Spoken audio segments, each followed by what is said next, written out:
दोस्तों स्वागत है सभी का exams with MS YouTube channel पर। आज के इस वीडियो में देखने वाले हैं क्लास 9th वार्षिक परीक्षा का एक और जबरदस्त प्रैक्टिस मॉडल पेपर। बच्चों इसी के अकॉर्डिंग अगर आप अपनी तैयारी करोगे तो आपका पेपर बहुत ही अच्छा होगा। सारे क्वेश्चन इंपॉर्टेंट है, वीडियो को लास्ट तक देखना, अपने दोस्त को शेयर कर देना वीडियो। चलो शुरू करते हैं। रुद्र मिश्रा ने ये पेपर भेजा है प्रयागराज से, इसलिए उनका शुक्रिया। उन्होंने और बच्चों की हेल्प की ताकि और बच्चे प्रैक्टिस कर पाएं अपने एग्जाम के लिए। तो सबसे पहला प्रश्न है कि द्विवेदी युग की कालावधि क्या है। ओएमआर के प्रश्न है तो 1900 से 1920। यहां पर आप तीसरा वाला ऑप्शन लगाना बच्चों कि 1900 से 1920 द्विवेदी युग का समय काल है या काला अवधि है। अगला प्रश्न है कि फोर्ट विलियम कॉलेज कहां स्थित है। फोर्ट विलियम कॉलेज कहां स्थित है, तो फोर्ट विलियम कॉलेज कलकत्ता में स्थित है। अगला है कि सत्यार्थ प्रकाश के लेखक कौन है। सत्यार्थ प्रकाश के लेखक कौन है, तो स्वामी दयानंद सरस्वती। यहां पर बी वाला ऑप्शन आप भरेंगे अपने ओएमआर शीट में, स्वामी दयानंद सरस्वती। अगला प्रश्न है हमारे पास बच्चों की गद्य में खड़ी बोली के जन्मदाता कौन है। गद्य में खड़ी बोली के जन्मदाता हैं आचार्य रामचंद्र शुक्ल। बी वाला ऑप्शन यहां पर करेक्ट होगा, आचार्य रामचंद्र शुक्ल। ठीक है, एक बार इसको चेक कर लेते हैं। इसका सही ऑप्शन बच्चों है भारतेंदु हरिश्चंद्र। गद्य में खड़ी बोली के जन्मदाता कौन है, भारतेंदु हरिश्चंद्र। अगला है कि पद्मावत के रचयिता कौन है। ठीक है, पद्मावत एक मूवी भी आई थी, आपने देखा होगा, देखी होगी। तो मलिक मोहम्मद जायसी पद्मावत के रचनाकार हैं। अगला प्रश्न है कि भक्तिमाल के रचयिता कौन है। भक्तिमाल के रचयिता कौन है, नाभादास, हरिदास, अग्रदास या केशवदास। इसका सही ऑप्शन हो जाएगा बच्चों नाभादास। कौन हो जाएंगे, नाभादास इसका सही ऑप्शन है। भक्तमाल के रचयिता कौन है, नाभादास है। अगला है कि आदिकाल का अन्य नाम क्या है। हिंदी साहित्य के इतिहास के प्रश्न है कि आदिकाल का अन्य नाम क्या है। पूर्व मध्यकाल, उत्तर मध्यकाल, कला काल या बीज वपन काल। यहां पर आपको सही उत्तर बताना है कि आदिकाल का एक अन्य नाम क्या है। तो जैसा कि हम जानते हैं बच्चों कि आदिकाल को वीर गाथा काल भी कहा जाता है। आदिकाल का अन्य नाम वीर गाथा काल है। तो यहां पर पूर्व मध्यकाल नहीं होगा, उत्तर मध्यकाल भी नहीं होगा, कला काल भी नहीं होगा। इन दोनों में से कला काल या फिर बीज वपन काल में से दोनों में से कोई एक है। ठीक है, तो इसको चेक कर लेना, अपने टीचर से एक बार कंफर्म कर लेना बच्चों। ठीक है, अगला प्रश्न है कि समन्वय की भावना किस काल की प्रवृत्ति है। समन्वय की भावना किस काल की प्रवृत्ति है, भक्ति काल, रीति काल, आदिकाल या आधुनिक काल। अगला प्रश्न है काली घटा का घमंड घटा पंक्ति में कौन सा अलंकार है। काली घटा का घमंड घटा में कौन सा अलंकार है बच्चों। यहां पर श्लेष होगा, अनुप्रास होगा, यमक होगा या रूपक होगा। तो यहां पर यमक अलंकार होगा। अगला प्रश्न है चढ़ चेतक पर तलवार उठा करता था भूताल पानी को पंक्ति में रस कौन सा है। ठीक है, तो यहां पर वीर रस है। कौन सा रस है बच्चों, वीर रस है। यहां पर वीरता की बात हो रही है। चढ़ चेतक पर तलवार उठा करता था भूताल पानी को। ठीक है, भूतल पानी को, तो इसमें वीर रस है। ठीक है, महाराणा प्रताप के घोड़े का नाम चेतक था, वहां पर युद्ध की स्थिति है जहां पर ये चढ़ चेतक पर तलवार उठा, ये यहां पर वीर रस का ये है। चौपाई कैसा यहां पर छंद है। चौपाई छंद कैसा है। चौपाई के प्रत्येक चरण में कितनी मात्रा होती है बच्चों, 16 मात्राएं होती हैं। चौपाई में 4 चरण होते हैं, तो एक सममात्रिक छंद होगा। सममात्रिक यानी कि इसके हर एक चरण में बच्चों 16 मात्राएं होंगी। पत्थर का तत्सम शब्द क्या है, तो प्रस्तर पत्थर का तत्सम शब्द यहां पर आप लगाएंगे ओएमआर पे। अगला है कि अल्पज्ञ का विलोम क्या होगा, तो अल्पज्ञ का विलोम सर्वज्ञ होगा। चतुर का पर्यायवाची क्या होगा, चतुर का पर्यायवाची क्या होगा, चतुर का पर्यायवाची क्या होगा बच्चों, यहां पर आपको बताना है। तो चतुर का पर्यायवाची क्या होगा, चतुर का पर्यायवाची यहां पर आपको बताना है बच्चों। चतुर का पर्यायवाची क्या होगा, कृपाण होगा, उदार होगा, निर्धन होगा या पटु होगा। तो यहां पर डी वाला ऑप्शन है, पटु। अगला है जन्मांध में कौन सा समास है। जन्मांध में कौन सा समास है, कर्म तत्पुरुष, कर्ण तत्पुरुष, संपदान या अपदान तत्पुरुष। अगला है वक्ता को जहां कुछ देर रुकना पड़ता है वहां पर कौन सा चिन्ह लगाया जाता है, तो वहां पर अल्प विराम लगाया जाएगा, कॉमा लगाया जाएगा बच्चों। वक्ता को, बोलने वाले को, स्पीच देने वाले को या पढ़ने वाले को जहां पर कुछ देर रुकना पड़ता है वहां पर कॉमा ही तो होता है, तो यहां पर अल्प विराम पर ये आप लगाएंगे। महोदधि में कौन सी संधि है? दीर्घ संधि, गुण संधि, यड़ संधि या वृद्धि संधि।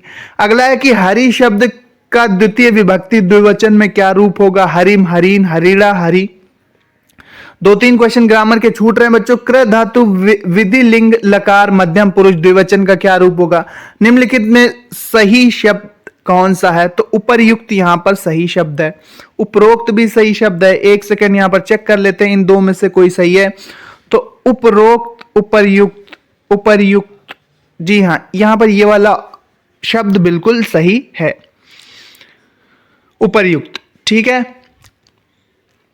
अब गद्यांश पर आधारित प्रश्न आएंगे। यहां पर गिल्लू वाले चैप्टर से यहां पर 3 प्रश्न पूछे जाएंगे, इसको ध्यान से पढ़ लेना बच्चों। उपर्युक्त गद्यांश का संदर्भ लिखिए, चैप्टर का नाम, लेखक का नाम। गिल्लू दिन भर किसका नेता बना रहता था? रेखांकित अंश की व्याख्या कीजिए। रेखांकित अंश कहाँ है? ये जो रेखा जिसके नीचे खिंची हुई है, इतना रेखांकित अंश है, इसकी व्याख्या करना।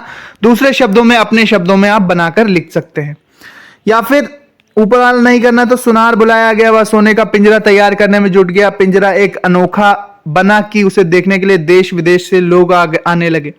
यहां पर ये रेखांकित अंश इसका दिया है। इसके गद्यांश की संदर्भ आपको लिखना है कि कौन सा चैप्टर है, लेखक कौन है। रेखांकित अंश की व्याख्या, ये रेखांकित अंश है, ठीक है, अंडरलाइन वाला, इसकी व्याख्या करना है।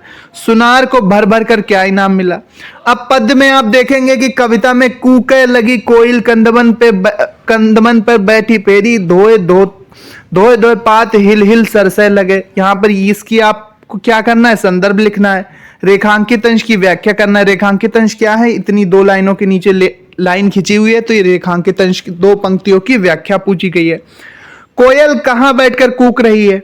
अब अगर ऊपर वाला नहीं करना तो ये वाला करेंगे। इतिहास न तुमको माफ करेगा, याद रहे पीढ़ियां तुम्हारी करनी पर पछताएंगी। पूरब की लाली में कालिक पुत जाएगी, सदियों में फिर क्या ऐसी घड़ियां आएंगी।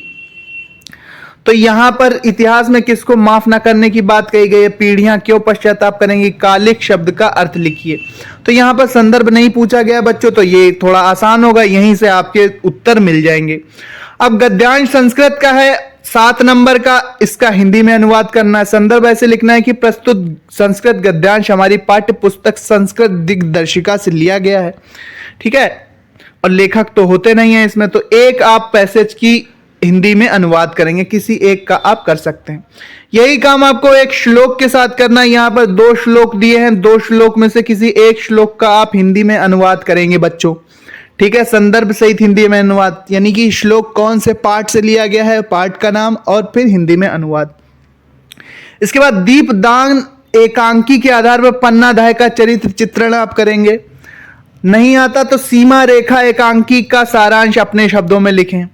इसके बाद जीवन परिचय में आप लेखक का जीवन परिचय देंगे, उनकी 2 रचनाओं के नाम लिखेंगे। किनका लिख सकते हैं? मुंशी प्रेमचंद जी का लिख सकते हैं, डॉक्टर धर्मवीर भारती का लिख सकते हैं, महादेवी वर्मा का लिख सकते हैं।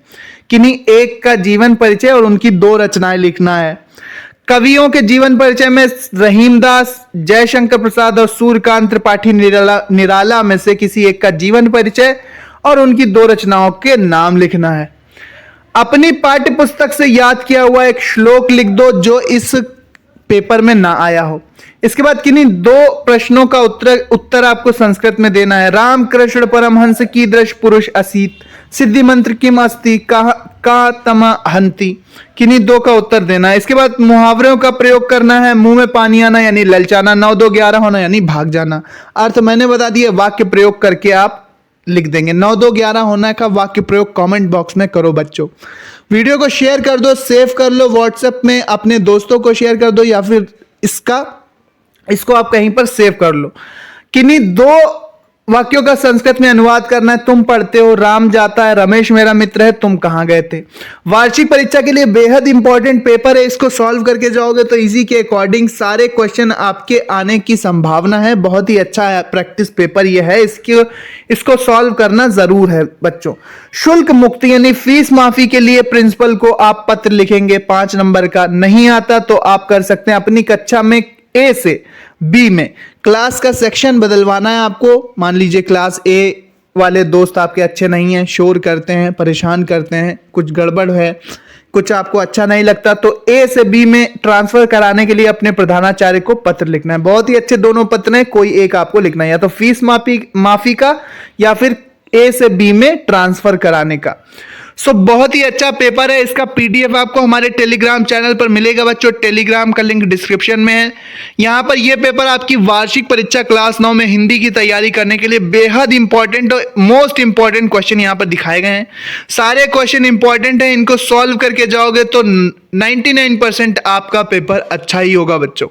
सो रुद्र मिश्रा का धन्यवाद, उन्होंने ये एग्जाम पेपर भेजा था, प्रैक्टिस पेपर, ताकि और भी लोगों की मदद हो। प्रयागराज से रुद्र मिश्रा। सो मिलते हैं अपने नेक्स्ट वीडियो में। पीडीएफ इसका टेलीग्राम चैनल पर है, पढ़ते रहो, आगे बढ़ते रहो, इसको हल करके जरूर जाना। और भी पेपर चैनल पर उपलब्ध हैं, उनको हल कर लोगे तो बहुत ही अच्छा आपका एग्जाम होगा बच्चों।